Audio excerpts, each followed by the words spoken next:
Am, am, am I going to have to put a warning up at the front of this episode? Yeah. Fuck Argentina.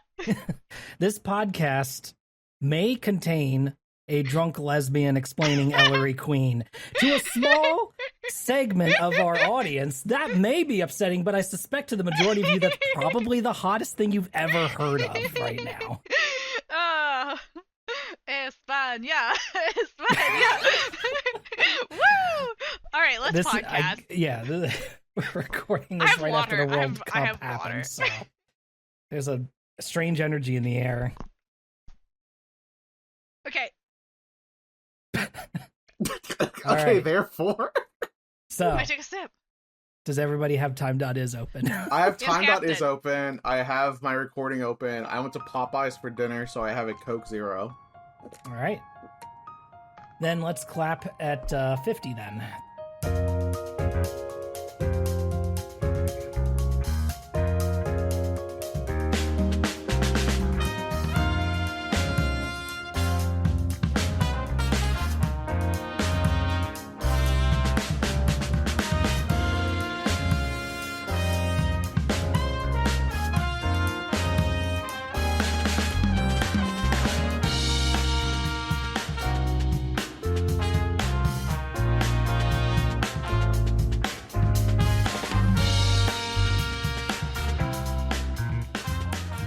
Welcome to Updated Autopsy Report, a podcast from Yotze and Friends, where we read and watch the inspirations behind Ace Attorney.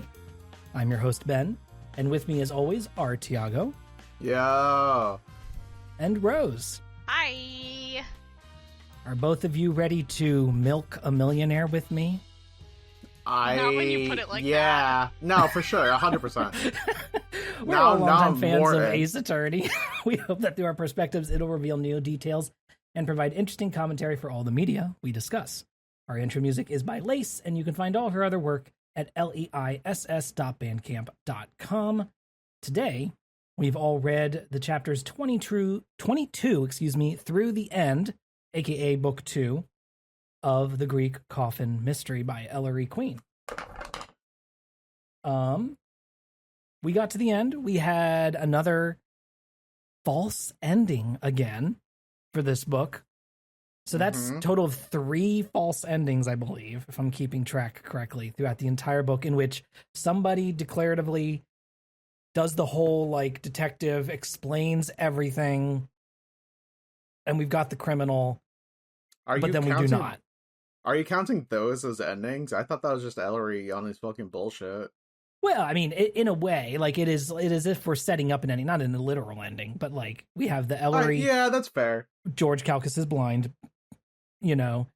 Yeah. So, obviously, we can see how much book is left, so we know it's not an ending, right? Each time. Mm-hmm. Then we had the ending in which Inspector Queen believes he's got everything wrapped up, and he does not. Oh, okay. Like, not a literal ending to the book, but an ending to the case. Got it.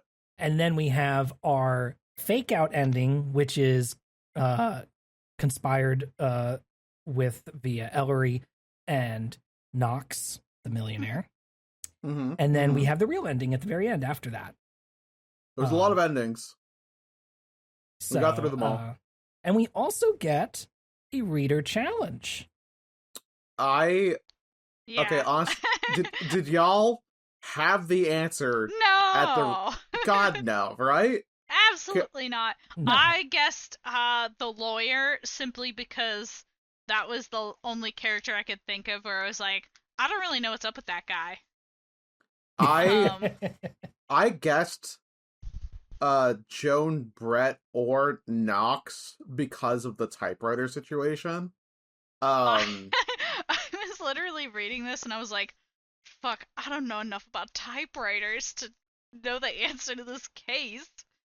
The only reason I guessed either Joan, Brett, or Knox is because of typewriter information circa whatever this book came out. And they kept mentioning typewriters. Joan Brett specifically mentions, like, I can't fucking type on this goddamn thing.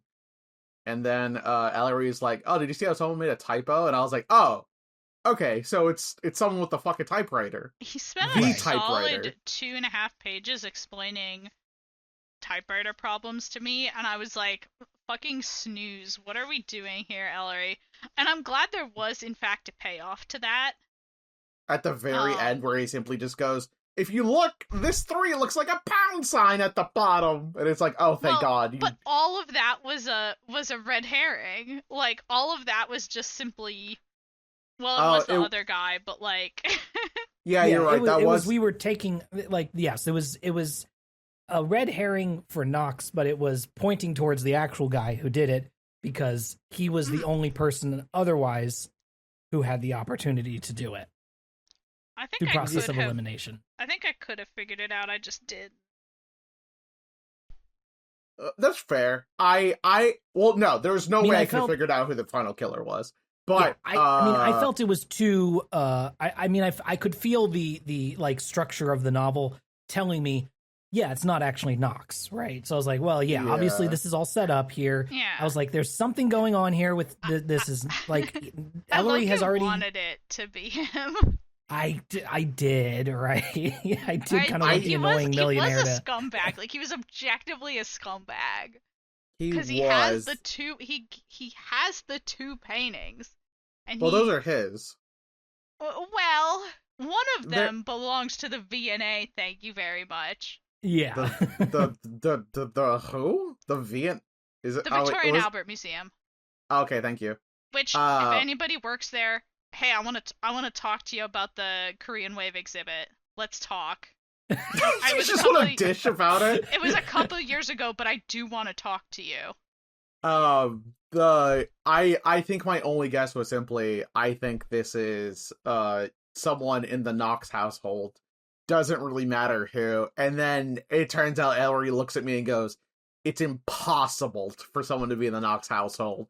And I go, well then, shit, my guy. That was my only guess. I can't untangle the chaos here.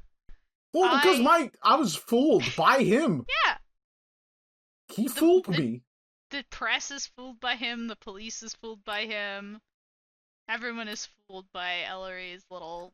But I appreciate, I appreciate the dedication to explaining why he refuses to tell anybody shit.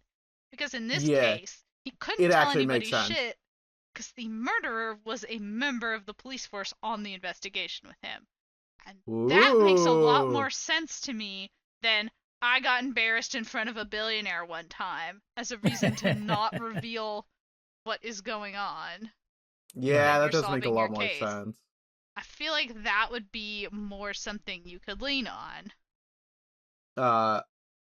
Well, we are alluding to it, so now we know who the true... Oh, yeah, sorry, was that a spoiler? It wasn't a spoiler, no, it's fine. It's just that we never said Should I exactly... get into the summary, and then we can just lay it all out? Listen, it's been a wild day for me. Okay, it's been a really normal day for me. So between the both of us... Hey, I'm having a beautiful day. I'm having the most beautiful day in the world. And I reach out with my 2 hands, and I'm bringing these disparate ends together. 2 sides of the of the day. And Ben's here to help. All right, okay. Ben, the balance, please go into the summary. Despite the entire affair being pinned on Gilbert Sloane, his wife, Delphina, believes he's innocent, and so does Ellery. She reveals to him that the reason she was at the parade of visitors to Grimshaw's hotel room was just because she was tailing Gilbert, suspecting him of infidelity. He was not, by the way. Not here in this one specific incident. He definitely was. Clear. He was elsewhere, but not here. So she briefly thinks it was fine. Anyway, Ellery also meets with Joan Brett, who reveals that she's an employee of the Victoria Museum of London, secretly sent here to find the missing Leonardo. But with everything blown up now, she's returning home. Ellery, however, convinces her to stay by dangling the prospect that the painting is closer than she realizes, and the two agree to work together. Ellery places her in the employment of the painting-having millionaire, Knox, in hopes of getting more intel. Speaking of Knox, he also reveals that at the meeting he spotted Calcas a cool $1,000 and saw that money get placed into Grimshaw's pocket watch. He and Ellery verify the bill is still there and the serial numbers match up. Also in his side investigations, Ellery eliminates the Odells as suspects. The next day, Calcas Gallery director Nacio Suiza reveals that he had also gone to the gallery the night of Gilbert's suicide and found the body. But he also notes that the office door was closed when he got there, throwing the entire suicide theory away. The case is back on. Next, Knox receives a letter demanding money and threatening to reveal to the police that it's stolen goods if he doesn't hand it over. Knox obviously went straight to the police, as they already knew he had it. Assistant DA Pepper goes to stake out the property and wait for the second letter with the ransom amount and delivery location, which shows up soon after. They of course plan a stakeout, but moments before leaving for it, Ellery insists that they stay put at Knox's house. He says he believes the Leonardo has been stolen, and sure enough, Knox rushes to the hidden panel he keeps it in, and it's gone. At this point, we get the reader challenge. Ellery then lifts up the floorboard and reveals that hidden in one of the pipes is a Leonardo. Knox admits that he put it there, and it's the duplicate. Yes, one painting is by Leonardo, and the one in Ellery's hands is a copy made by one of Leonardo's students or a colleague. It doesn't really matter at this point. However, a consulting art expert says there's no way to know which painting is which unless you can compare the two directly. Ellery then tells everyone the real killer is Knox, who framed his own painting's theft via the ransom letter to keep the original. There's a bunch of proof regarding how and what brand of typewriter was used to write the letters that comes up here. All of this seems solved, except Ellery has his father's detectives trailing someone secretly. Finally, the mysterious moment is at hand, and Ellery and the detectives leap into action, finding in the old abandoned Knox townhouse a man bent over two identical Leonardos, trying to determine which is which. It's Assistant DA Pepper, and he's got a gun! Ellery gets winged in the shoulder, and Pepper, the real killer, is gunned down by the rest of the police. Yes, the Knox arrest was just a plot to draw him out, and the duplicate painting was actually a modern imitation. Ellery recovers it at home, Joan Brett decides to stay in the U.S., and apparently she and Alan Chaney actually had some chemistry. Weird. Fuck anyway, that. Gilbert is exonerated, Knox is exonerated, Pepper is dead, and the painting is eventually headed back to the museum. The end. Dun, dun, Okay, first of all, real quick, I want to give Ellery Queen one punch in the face because he says a line to Juna that I thought was rude as fuck. We end on being being racist to Juna. The book ends on a racist moment to Juna, and I'm like, not only that specifically, but like Juna's like, I got coffee in the cupboard, and then he goes, Ellery says cruelly, I have coffee in the cupboard, and I was like, shut up right now. Shut the fuck up. You're not better. You're not better than him. Okay, great, cool. Now that we got that out of the way, that was my one hater moment. I definitely felt like I was getting whiplash in this, because as I'm finishing this up, I'm like reading this and I'm like, man, I think I would really like Ellery better if he was like in more danger, like if he was in danger, like in the Adventures of Tintin or whatever. And then he got shot, and I was like, wow, I do kind of like him more now that he got shot. And then he said something like rude, and I was like, never mind. All right, never mind, you're still an ass. All right, Ellery Queen taking note. Get shot, don't be rude. It's not that hard to be like a character that I like. Simply get shot, don't be rude. You can be a little bit of a shit, Yeah, I mean, you can be rude. But like, I have stipulations. Yeah, you can't be rude to your indentured servant, you fuck. It helps if you're a woman.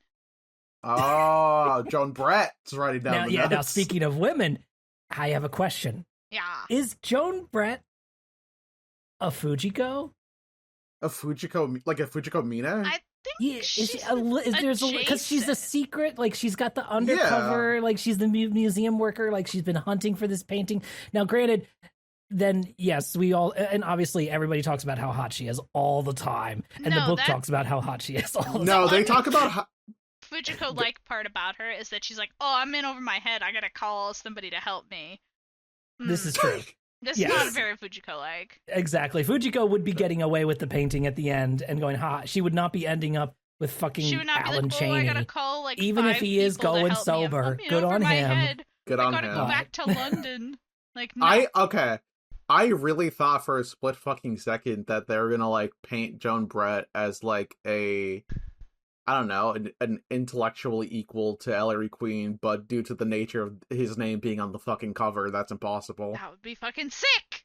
She could be an Irene Adler, like an actual one, and not, like, the idea of one that people put in TV shows. Right. Because unfortunately, once she gets the secretary job at Knox's, she's kind of just there. She doesn't get to do anything really cool after that, right? She kind of gets defanged in a way.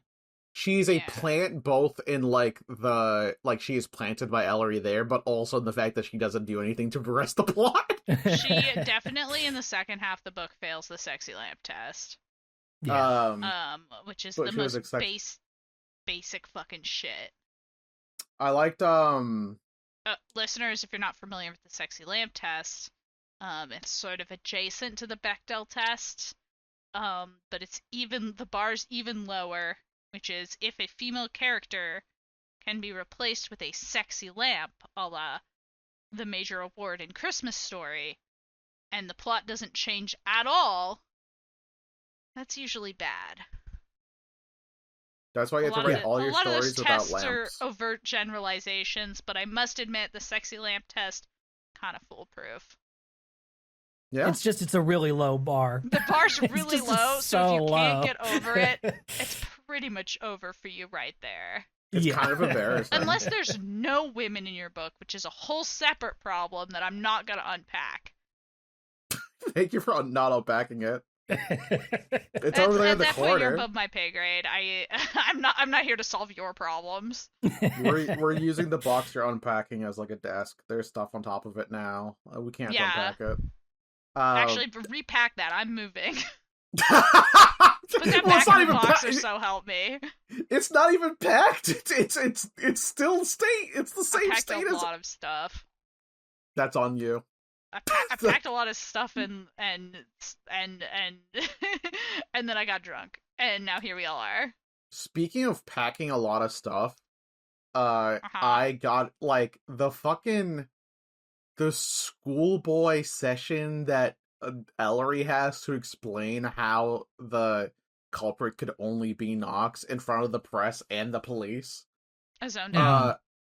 I zoned out as well, but I really appreciate that the writer probably went, oh, people are definitely going to zone out. I should, at the very end of this, have a TLDR. And shout out to my guy knowing 100 years ago what a TLDR is. And also, like, Ellery's kind of counting on us zoning out. Like, it is genuinely clever. Yeah, no, it's on purpose, but, like, I'm with Pepper on this one. I'm like, bro, what the fuck? I'm not with Pepper. He's a murderer. Yeah, he's a murderer, but, like, in this exact situation, this is how I got confused, because I fell for the same confusion.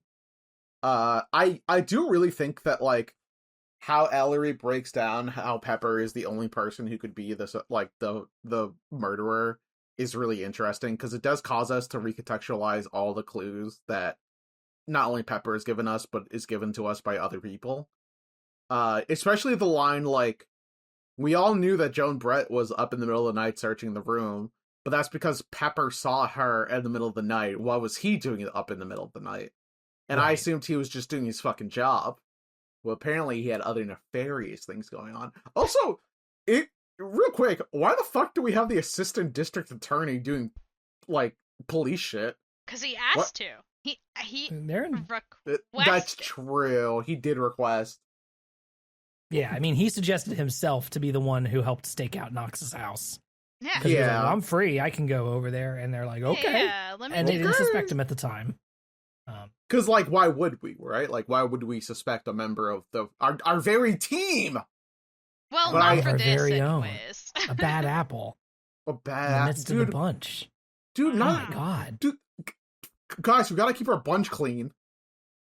You really do. You do gotta keep your bunch clean. I'm always saying, I'm serving bunch. Jesus, Mary and Joseph. Still on this. No, we're not going back to explain it. We're moving on.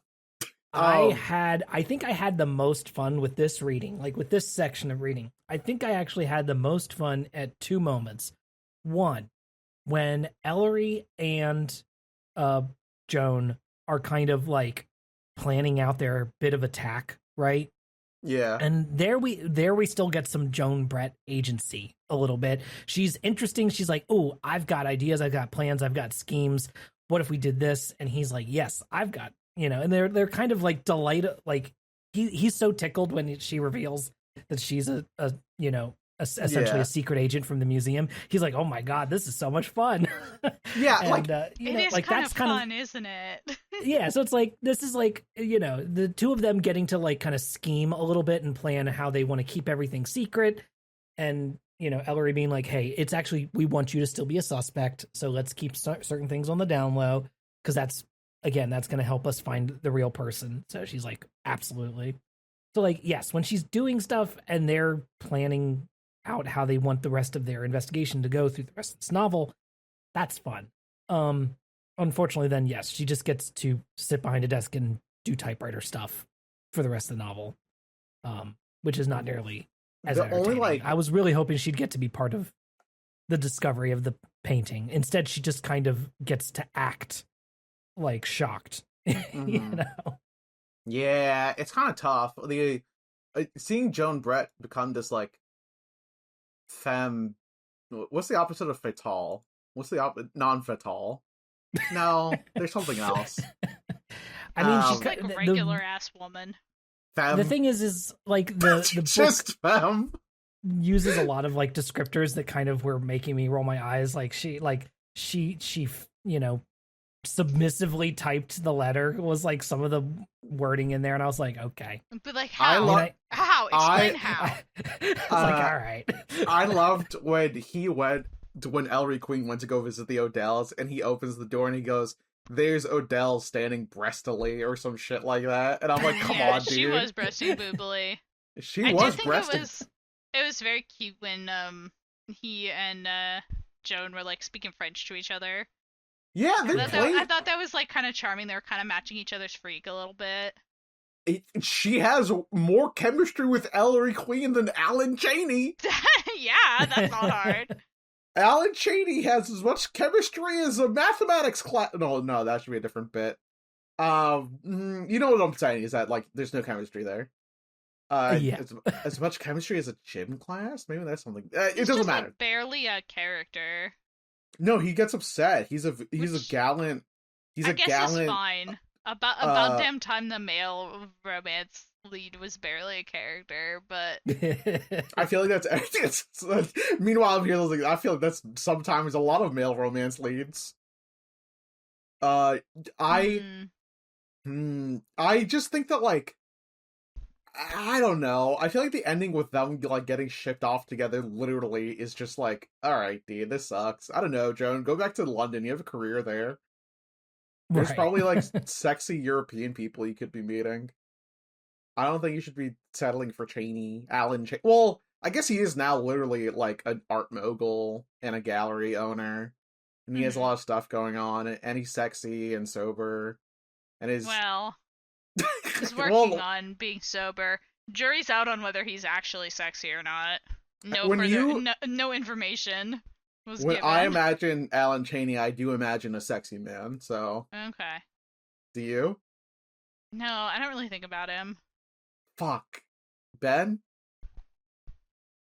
You're leaving me out here hanging the dry, I literally never had occasion to like picture him very thoroughly in my mind's eye. Alright, at the very end, what happens is that like Alan is like tracing a circle in the rug with his foot because he's looking very shy, and then the second like Ellery obviously came up. So here's what happened. Here's the scene setup is at the very end. Everyone has like figured out who the killer is. They all left the party. It is Alan, Ellery, and Joan staying in the living room by themselves. Yeah. And like he can obviously see that something's going on between them, so Ellery has the idea like, oh, would you guys like an alcoholic drink? Knowing that Alan Chaney has an alcohol problem, and then giving the opportunity for Alan to be like, no, I'm sober now. And then Joan starts to blush and goes, oh, you're sober? And like, obviously that was a setup alley-oop from Ellery Queen, but I'm just like, you didn't need to alley-oop Alan. You didn't need to fucking do that. Like, who are you trying to impress here? I think if Alan was more of a woof woof woof. Woof woof woof. Rexy has something to say. About Alan specifically. Oh, yeah, I thought this was if Alan was more woof woof, and I'm like, well, I guess he could be a bit more of a dog boy. I don't know. She's a dog. She barks at everything. Is Alan a dog boy? Interesting. Maybe. I don't know. I don't have any information about him. Like, he's just kind of like, he's the sort of like coolest drunk boy, and like he looks suspicious early on, but like not that suspicious. Like he admits he intentionally tried to look suspicious so that suspicion would be drawn away from Joan because he was worried about her, and he's not even very good at that. Yes. Which, like, 100%. I guess if you like a fail boy, like, cool. Maybe she does. Not really my cup of tea. At least not, not like that.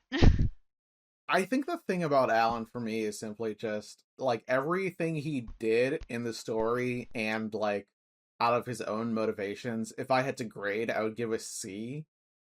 And I don't know, man. I'm gonna need some B's. You know what I'm saying? Like, I gotta, grade can be improved. Right. Out of everything Alan had done. I think I like Inspector Queen during this part. Let me think about that sentence. Do I like Inspector? Well, he was kind of shit.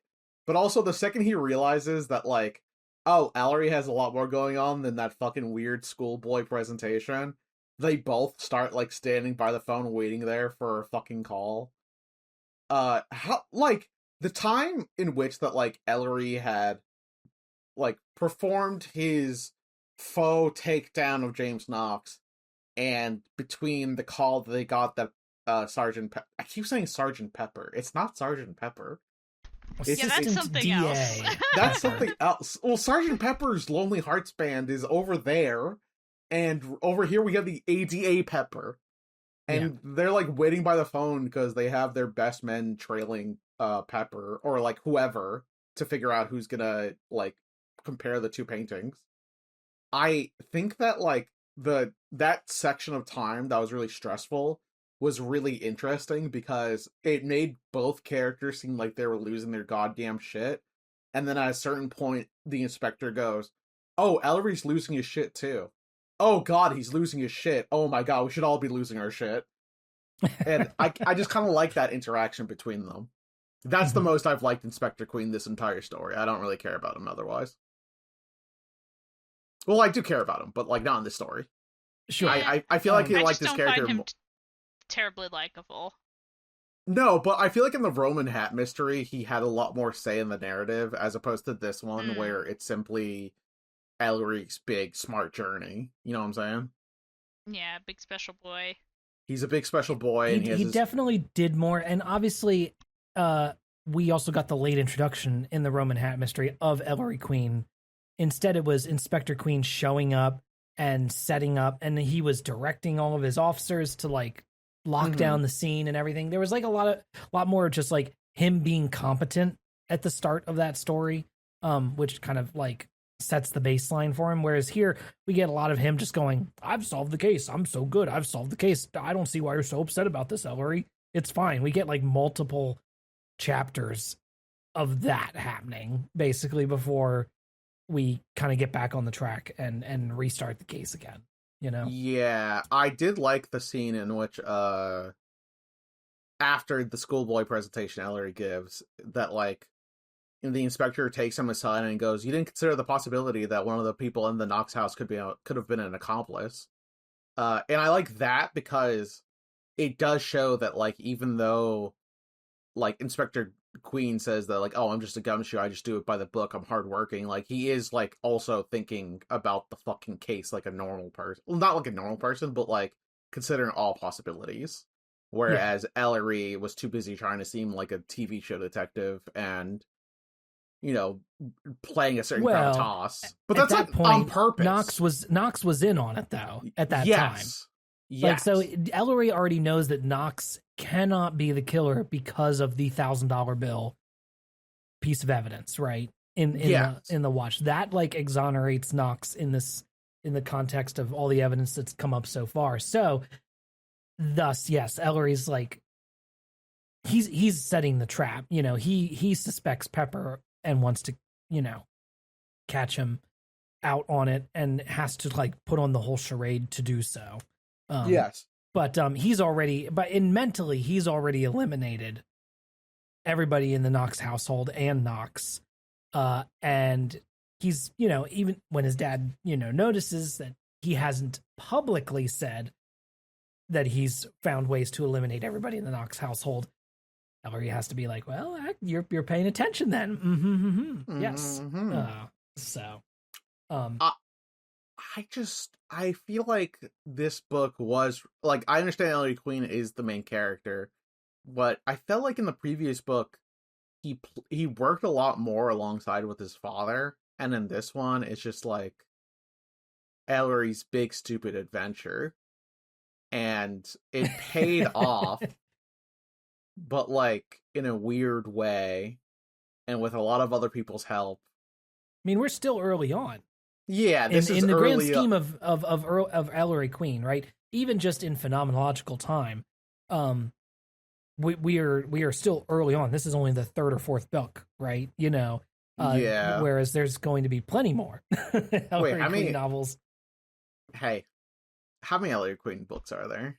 There's so many. I don't have the exact number off the top of my head, I feel but like there there's is at least let's a dozen. See.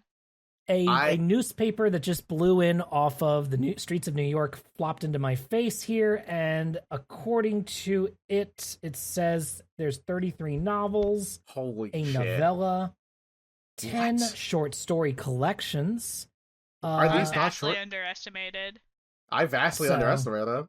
Yeah, so there's also some other stuff by the cousins, Ellery Queen, you know, the two cousins who form Ellery Queen. They've written other mysteries as well that don't star the character Ellery Queen. Why did I guess like 6? Why in my head I was like definitely for sure 6 to 8, no more. You got to remember these guys were very, very prolific to the point where they founded the magazine, right? The Ellery Queen mystery magazine, which published and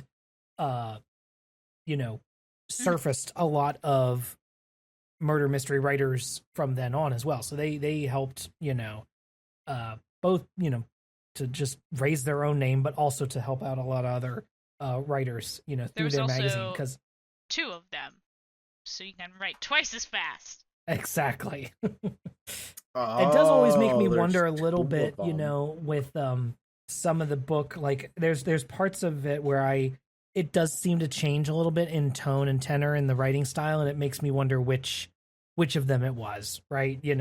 Especially at the starts of chapters, right? We get in the first paragraph or so of a chapter, we often get much more flowery language for a bit to kind of really set the tone and the scene. And so that I found that interesting that cropped up fairly consistently throughout this book. Before we get into the more nuts and bolts detective work of just this detective does this guy goes here, this guy comes in and, or this lady comes in and verifies the typewriter stuff, right? And says, yep, it was this model, that kind of thing. I did like the second thing that I really thought was really fun was also when we have Toby Johns show up. That guy, the art critic, who apparently Ellery just had on standby, like had him ready to go for when the painting appears at Knox's mansion, and he's like, all right, I got this guy coming in here, he's gonna take a look at this painting and tell us whether it's the real one or not. I was thinking like, it's kind of crazy that we just summoned this guy like it's fucking Pawn Stars. Like I know a guy. I got one of my guys to take a look at it here. All right. Yeah, like it did seem at that moment a little pre-scripted. I'm not saying Pawn Stars is pre-scripted, but yeah, in this specific instance, it literally was pre-scripted because Ellery Queen got him. Yeah, and Toby John shows up and he's like, the best I can do is you got to lay them out both next to each other to be able to tell which one's which. The best I can do is the plots. Yep. The plots I can do is the plot contrivance. Is the skin color is slightly different between the two of them, I think, is one of the things he says. Yeah. But again, you gotta compare them. But like it is a plot contrivance. Like I do think the payoff is quite clever for this one. Like I was in the end pretty satisfied. Oh yeah, me which too. Was nice. I like the idea that the plot contrivance exists because a character in the story had to create it in order to trap the killer is pretty good. The scene where they go to like shoot this guy down was insane. I was like stressed. I was like, oh my god, we're like busting in on this dude's house. They were going to Knox's house, but not the right Knox's house. The wrong abandoned Knox's house. Yeah. Who knocks we get that fake out. Raps at my chamber door? Yeah, we briefly get that fake out because Ellery's like, we got to go to Knox's house. And Inspector Queen is like, really? And he's like, yeah, but not the one you're thinking of. Oh, like, and they did the regular show all right, thing you at cheeky each other. little bastard. I think, I feel like another thing that like, it's overall not important to the plot, but happened a lot in this part of the story, is that every chapter began with a like, and the day that this plot thing would occur was only so far away, and it kept doing that like every chapter, like, oh, and then Knox wouldn't have to wait that long, or oh, and now the story came to them, and I'm like, okay, dude, you got like one more of these before I have to say that you have to say something else, man. He kept doing the writer kept doing it, and I was like, oh, come on, dude. Which one of you did it? That's why there's two of them, because I can't blame both of them. That'd be unfair. But they won't tell me which one did it, so now I won't know. Oh my god. Yeah, I like this part a lot. Yeah, yeah, it's fun. We get the like that final moment where Ellery like turns around and he points dramatically and he goes, the killer, Mr. Knox, if you want to know so badly, is you, and obviously Mr. Knox, as we now know, he's acting. He's in on it. He's in on it. So I like the idea that he desperately wanted to hold on to his painting until like the second he realizes that he's gonna get fucking framed for murder, and then at that point it's like all bets are off. He's like, fuck it, here's my fake copy too. Yeah. And it's like, fuck, dude, you had this on you? That's crazy. He's a spiteful motherfucker. He is too. I think I liked this one better than the Roman Hat Mystery because I think the conclusion was much more fun. But it didn't have like a funny little witness like the Roman Hat Mystery did. Like the Roman Hat Mystery had that like silly gangster guy and his girlfriend. Like they were so much fun. Like him specifically, and we don't quite have one of those here. We do have Joan, which is nice. Yeah, the closest we get to a funny little witness is Belle from the hotel. And quite possibly, I would say, the Odell couple. I think they're kind of cute, but... Yeah, but I think they could have just skipped them, if I'm honest. Yeah, no, the only person who was actually relevant was Belle. I mean, we have so many characters showing up and parading through that at a certain point you just do not have enough time for them. I mean, we get one character who disappeared and is essentially mentioned once by Joan Brett. She mentions Dr. Wards, the eye specialist, who was at the start. She's like, oh yeah, he was also an employee of the museum and he's gone. He's already back. That was funny. He was also a secret employee, and I was like, oh, okay, all right, well, I guess he's out of the story now. I thought that I thought Joan Brett was going to be like a double agent, when it turns out that she actually wasn't employed by the fucking the museum. It was just actually just out here trying to steal a fucking painting. You know what I mean? Yeah, that would have been the most fun thing, would be for her to ride off with the painting at the end. Yeah. Even though Ellery solves the mystery, and even though he gets Pepper and all that stuff, but again, this is me projecting. Fujiko. This is me projecting my Fujiko desires. That's Fujiko. That's for you. See, you just want Fujiko, as it turns out. Yeah. Well, that's a normal thing. I mean, don't we all? Yeah. Hey, at the restaurant, we don't serve Fujiko. Okay. we don't serve Fujiko. We're not serving it here. Sorry. I thought you were saying you don't serve Fujiko, as in she's banned from the restaurant. Yeah, what do we Fujiko shows up here. Every time we let her in here, she steals some silverware. Get her out. Every time she's in here, she's typing something submissively. We can't let her in here. She would never do. Well, she would, but she would steal your painting at the end of it. Yeah, she's always taken salt packets. She's taking those weird art pieces that are on the wall of like subpar fucking restaurants. I'm really picking a fight here with all restaurants, apparently. Apparently. I feel pretty good with this one. I think I do like this one more than the Roman Hat Mystery. Here's what I'll say. I like this. The beginning of the Roman Hat Mystery I like a little bit more than the beginning of this story. But the end of the Roman Hat Mystery is subpar comparison to the end of this one. Does that make sense? Yeah, I think so. Yeah. You picking up what I'm putting down? You smelling what I'm stepping in? Mm-hmm. It's stinky. Yeah, dude.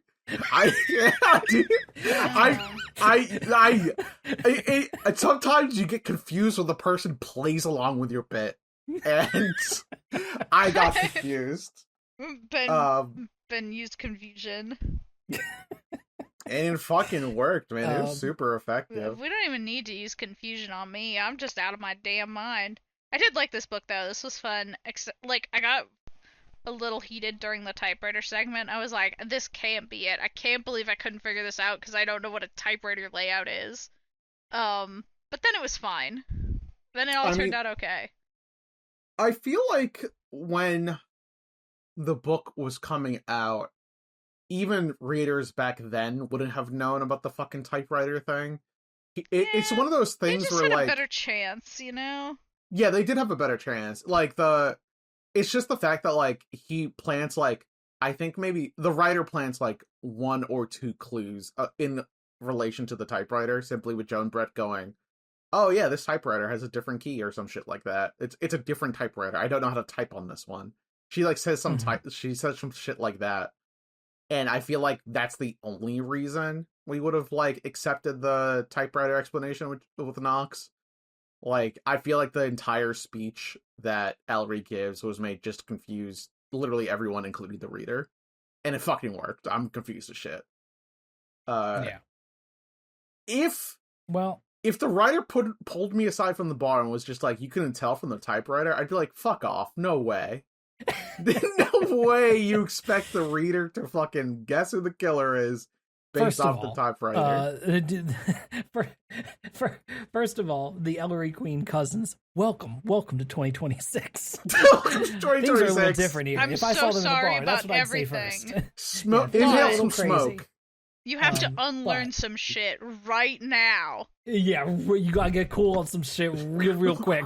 I have some news for you about how we feel about some of the stuff that you've written. We have something to tell you about how we feel about women. Oh, well, let's start with how we feel about people who are like darker than a cup of coffee with 3 creams. Like, let's start with that. Yes. Sorry. My audio just spiked. I'm near the Italian festival and they have fireworks playing, and there was a boom so loud it did sort of pick up on my mic.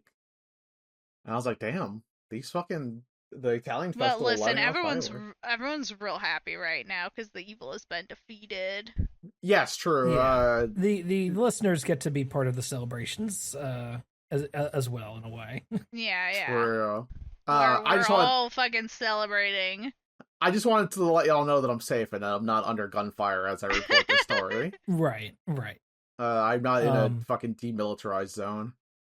I really also like the this is going back a little bit, but just in case people are not reading along, I want to at least fill them in on my joke that I made at the top of the podcast, which is as they're reading the letter that was sent to Knox, you won't be foolish enough to go with this to the police because you have that stolen Leonardo, and if you go to them, you will have to confess the whole story of the respectable Mr. James J. Knox's possession of a work of art cribbed from a British museum and worth a cool $1 million. Laugh that off. I am going to milk you properly, Mr. Knox, and you will be given specific instructions soon as to the exact manner of the first milking, so to speak. I just wouldn't put it like that. Yeah, you know what? I kind of forgot about that. Listen, we're all trying to milk James Knox, okay? I'm not. I'm not. I'm really not, actually. Okay, then. Sure, whatever. You can say whatever you want. This is the one bit I will not play with you in. Really? This is it? What the fuck was Pepper thinking? Was Pepper like James Knox? He was trying to write like somebody else. He was trying to like it wasn't Pepper, you know? He was trying to write like he was James Knox. No, wait, yes. no. Yeah, because he was trying in a way, yes, because he's trying to make it seem like Knox is writing these letters to himself, in a way, right? You know? Yeah, exactly. So, like... He's pulling a trick two ways. So, like, he thinks to himself, James Knox would write the sentence, I'm going to milk you? Yeah. That's a lot of prescription. That's like, you're prescribing a lot to what you think James Knox is thinking about himself. I don't know. There's like a second layer of psychology they were on. Just like, Pepper so you think this guy... Knox thinks the common man criminal would write. Yeah. Milk. I want to milk a millionaire. I'm going to milk a millionaire. Get every drop. Who wants to milk a millionaire? Regis coming down here. Hey! Can we just skip to the guillotine part? He was going to the guillotine. The millionaires, obviously. That makes sense. Got it. Understood. I thought we were like going to put Pepper or Knox on here. Got it. You were just making social commentary. Pepper is extrajudicially murdered by police, but I don't know. Yeah, I guess he tried to kill Ellery. That's kind of rude. He had a submachine. He had like a fucking James Bond ass gun. He was like, oh, we pulled from his side like a blue submachine gun or some shit like that. What? Was it blue? Yeah. Did I actually make that shit up, or was it actually blue? I don't know. I returned the book to the library already. Hey, if you want the physical copy of the Greek Coffin Mystery of Ellery Queen checked out from the Boston Public Library, fuck you. I requested the library purchase me an ebook, and I got it and finished it before you returned that book. You still have it. Give it back. Holy shit. Rose picking fights all of Boston, Massachusetts. I'm just saying. If you're a listener, sorry, but there's an ebook copy now and it's free. It's free. I returned it. You can have it. Yeah. It is kind of fucked up. Give back the physical copy. I just, this is not like a comment on what you've done for the greater good of the world, Rose. But I just think it's fucked up that you have to return the ebook. I think you should just have that. Well, okay. No, it's not a criticism of you. I just think that it's... No. I agree with you, and I don't think I can responsibly unpack that right now without making an actionable threat. So we're gonna have to move on. Understood. We're closing the door. Got it. We're moving on. Thank you for making an ebook, Rose. Well, you didn't make it. Someone else did. I didn't make it. Doesn't matter. Thank you to the Boston Public Library for purchasing my ebook very quickly so that I could finish Thank you for the Boston Public Library. Some jackass has a 2.5 weeks overdue. What are they doing for 2 weeks? They can't figure out the fucking typewriter thing? It's lost in their fucking house. Give it back. they're using it as a typewriter stand or some shit. I'm really focused. Return your books. If you have books that are checked out, you should return them if you're done with them. What if you forget? If you're not done with them, you should also return them if it's been 2 weeks. Can I renew it? You can, but only if nobody else has it on hold. Oh. So if somebody, me, has the book on hold, you can't renew it. Got it. So the solution is to keep it in your home and not return it, apparently. Understood. Okay, anyways, sorry, I'm calming down a little bit, but I'm still a little rowdy. We can tell. The spirit's alive within you. That's you fine. Saw... Ben has a disclaimer. Yeah, we put that in the show at the start before the song even plays. Yeah. Oh god, that's so funny. So like, what did we learn? Did he learn anything? No. What did we learn? Ellery's still kind of racist, but he did get shot. Yeah. Okay, I did pull up my copy of the book and went. There sort of appeared out of nowhere a bluish automatic, and a very private sort of hell broke loose. Why the fuck is your semi-automatic blue? What, did you paint it? It's reflecting light, maybe? The metal is kind of, yeah. I like the idea that fucking sergeant, that fucking 88 Pepper had, like, a blue gun. Hey, everybody, I got it in blue. Custom painted blue gun. Custom painted semi-automatic.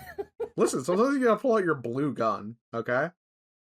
A very private sort of hell is a fun turn of phrase, though, I'll say. There was a lot of fun turns of phrases. Good turns of phrases in this one.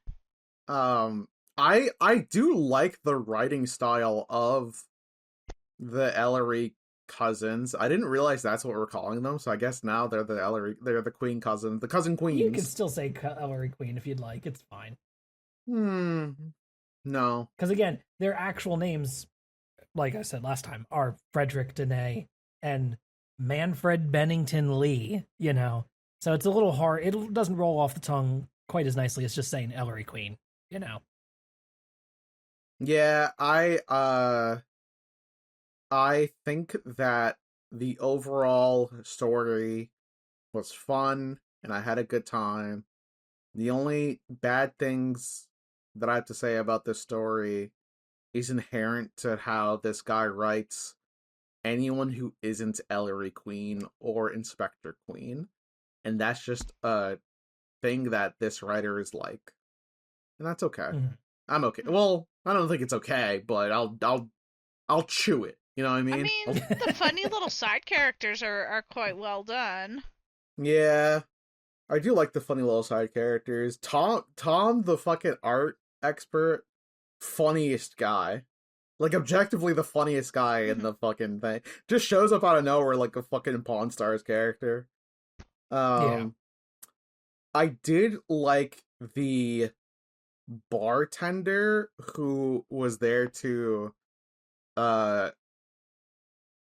establish the Odells was at the bar, because he also had like fucking insane phrases that I can never repeat because I'm not a fucking New York barman from the 1920s. Yeah. That's like something I remember from the first half of the book. We read these like, I feel like I spent a lot more time reading. Well, that's because never mind. I was going to say a dumbass sentence, which was simply, I feel like I spent a lot more time reading the first part of the book, which makes sense. The first part of the book is twice as long as the last part of the book. That's just how the book was made. Of course, I spent more time reading the front half. There was more to read. You got it. I feel a lot more satisfied in the second half of the book because I finally get a lot of answers. Except for Suiza, who kind of pisses me off because he closed the door. Or opened the door. Yeah. He did some shit with the fucking door. He opened the door. Yeah, he opened the door. At the time. If that door if he come like forward sooner. But he did not. Those are my overall feelings about this book. I'm really over enunciating because sometimes I don't like it when I mumble. And okay. Yeah. Congratulations. Thanks, dude. I'm always improving myself. I mean, I had a pretty good time with this one as well. I do agree that I think the start of Roman Hat Mystery had way more energy to it than this one does. Mm-hmm. This one, you have a lot of moving about and, discussions with all these, witnesses and everything before we even get to the point where they're digging up the body, it's just with the missing will. And then we get the second body being found and all that, which is like the hook, right? 2 bodies, 1 coffin. Mm-hmm. But yeah, I think it really accelerates in the latter half, and I had a good deal more fun in the latter half as things kept moving. Mm-hmm. But yeah, I mean, it's nice. It's nice to get. I think what I like about so far about the 2 Ellery Queen novels we've read is that I just like the kind of that they're preoccupied with the mechanical goings on of finding clues and how that gets executed. Yes, is it sometimes just the queens telling a random ass detective who we've met once to go grab a thing and bring it back, or to get this person to check the fingerprints or the typewriter or whatever? Yes. But all that has to be done, and the book makes a point of telling you about that work being done. It has time. Sometimes stuff takes a day, sometimes stuff takes an afternoon or whatever to figure it out. Mm-hmm. Sometimes the person is across town and they have to make their way back across town, that kind of thing. I appreciate that there's a certain preoccupation with just, the material reality of solving a crime. And I find that kind of compelling, and that mixed with the, really good character work and establishing all these wacky witnesses and everybody else who's involved. Even though, yes, occasionally some of that shorthand is racist, for some of these characters. We just sometimes, because it is a book from the 1930s, they go for essentially the low hanging fruit, the easy thing for how to characterize a character and set them up real quick. But that makes, I think, all of this feel again, these characters and the essentially the evidence hunt, it just makes it feel a bit more grounded and a bit more realistic, despite the silly and fantastical things that are also happening, because it's a murder mystery, and we just have to have some contrivances to make a dramatic story, Yeah. Wow. So yeah, pretty well played. I had a good time. So, yeah, I guess, did anybody else have any final thoughts here? Any last notes before we wrap it up? No, I like this one. It's a pretty enjoyable read. Yeah, I definitely think I liked it more than the Greek Coffin Mystery, but I know this one comes a little later. Things are a little more established. They got things down a bit better. So I think it was just more fun conclusion, a little better written. Things improve over time with practice. Who would have thought? Who would have fucking thunk it? That's crazy. Not me though. I'm different. I'm improved. I know things. Alrighty. Well, yeah. I think that'll do it for us this week then. 10 out of 10, no notes. Let's pack it in, boys. I'm sure we will come back and we'll do some more Ellery Queen again in the future. Oh yeah. I literally sat here and thought to myself, all right, Tiago, make sure you have a really poignant thing to say at the end, and simply just went, I liked it. Yippee. Nothing wrong with that. Sometimes you just like a thing. I know, but I really just sat there and was like, yep, I felt like I'm trying not to say things just because I feel like I have to say something. I'm trying to say things, just because I want to say them. And then my immediate thought was, I should talk about John Rod from JoJo Lands. But that's not what I should talk about. That's a different podcast. That's a different podcast. Okay, now I'm done. Okay. You can keep up with the show via our website, updated autopsy.report, which has everything we do and links to all of our socials. We also have a YouTube channel, which features Let's Play and other fun videos at youtube.com/@Yotsubin. I'm kind of mixing my words together. I'm going to do my best to enunciate just like Tiago is. Oh god, I've opened a fucking coffin up. You can follow me on Blue Sky at Yotsuben, where I have posted a lot of Fuser mixes over the last couple days. Yeah, listen to Ben's mixes. They're pretty good. Because that game is still a fun little toolkit to mess around with occasionally. How about you, Tiago? Me? Yeah, you. Shit. Fuck. I knew this happens every time. You always ask us, what about you? It's been years. Oh god. You can find me at Tiago Time on Blue Sky.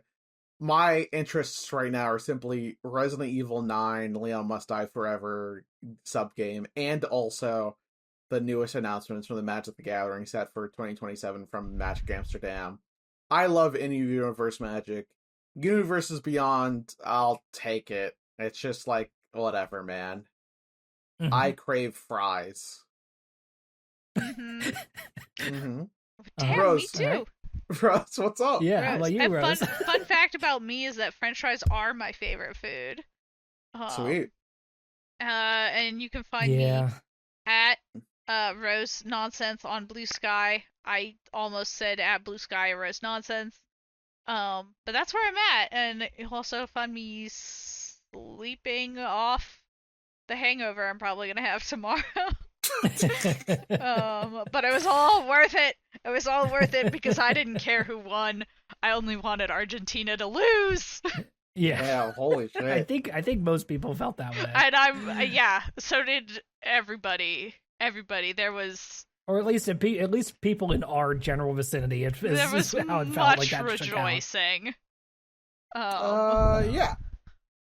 So yeah, I'm great, and I'm going to bed, and that's where you will find me. Understood.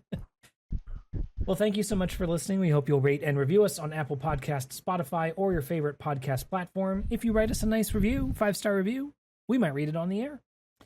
Next time, we have kind of reshifted the schedule again, because once again, things are up in the air. Rose got here a little late to recording, so she doesn't know this, so I'm about to reveal this live to shit. Rose.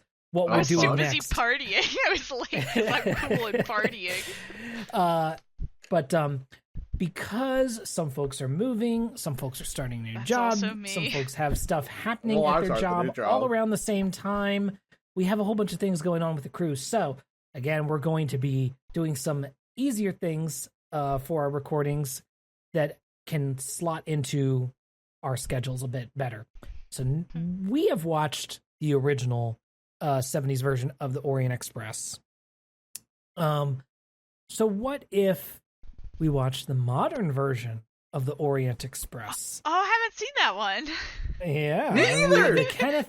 The Kenneth Branagh Murder on the Orient Express from 2017. I think we're going to watch that next, so we can compare and contrast it was mediocre.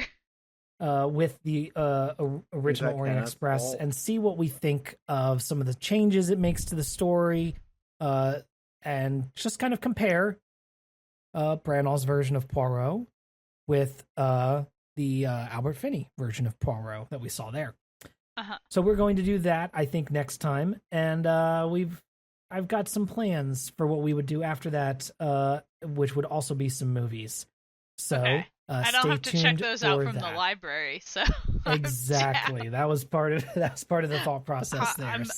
I am going to be closer to the library branch at my new apartment, but so yes, go ahead and watch, if you're watching along and you want to participate with us, watch the Murder on the Orient Express 2017, directed by Kenneth Branagh, and we'll talk about that next time. So we'll see you then. Bye. Bye. Bye. Bye. They're gone. Farewell. Hey, can you cut that last bye out? I was kind of rude when I said that. I don't know. Farewell. Okay, farewell. I'm going to stop recording. Really? Why?